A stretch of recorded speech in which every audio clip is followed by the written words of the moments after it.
Differently abled person அப்படி சொல்லவே கூடாது. ஆனால் ஏபிள்டு பர்சனுக்கு எந்த விதத்திலையும் குறைஞ்ச வர்றது கிடையாது. ஏபிள்டு பர்சனை விட எல்லா விதத்திலையும் ஏபிள்டு பர்சனுக்கு ஒரு மோட்டிவேட்டர் அவர். இன்னைக்கு ஒரு எல்லா திறனும் உள்ள, எல்லா திறமையும் உள்ள, எல்லாமே சரியா இருக்கிறவங்களுக்கு இவர் ஒரு மோட்டிவேஷன்.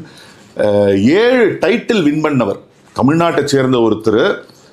ரேசிங்ல 7 டைட்டில் ஒரு மாற்றுத்திறனாளியா இருந்தும் கூட நார்மலான பர்சனோட போட்டி போட்டு 7 டைட்டில் வாங்கியிருக்காருன்னா சாதாரண விஷயம் கிடையாது.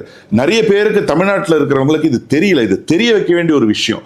ஓகே, நான் அதை சொல்லலைன்னு வைங்களேன், அது தப்பா போயிடும். இன்னைக்கு எத்தனையோ பேர் ஒரு சின்ன விரல் இல்லைன்னா கூட ஒரு மாற்றுத்திறனாளின்னு சொல்லிட்டு அவங்க கம்ஃபர்ட் ஜோனுக்குள்ள போயிடுறாங்க. நான் சின்னதுலேருந்தே சேத்தனை பார்த்துருக்கேன். எவ்வளோ அவர் வலியை தாங்கிக்கிட்டு இருக்காரு, எவ்வளோ ஒரு கஷ்டத்திலேருந்து அவர் என்னால் முடியும், நான் சும்மா முடங்கி கிடக்கக்கூடாது, நான் ஜெயிக்க பிறந்தவன், நான் சாதிக்க பிறந்தவன், அவருடைய பிரச்சனைகளை கூட அந்த வலியை தாங்கிக்கிட்டே இன்னைக்கு ரேசிங் உலகத்தில் தமிழ்நாட்டுக்கு 7 டைட்டில்லாம் சாதாரண விஷயமாங்க. என்ன, இன்னும் நீங்கள் நிறைய சாதனைகள் படைக்கணும். அதாவது உலகத்தில் உங்களை தெரியாத ஆளே இருக்கக்கூடாது. ஆமாம், and I am very proud. என் ஃப்ரெண்டோடைய சன்னுன்னு சொல்லிக்கிறதுல நான் ரொம்ப பெருமைப்படுறேன்.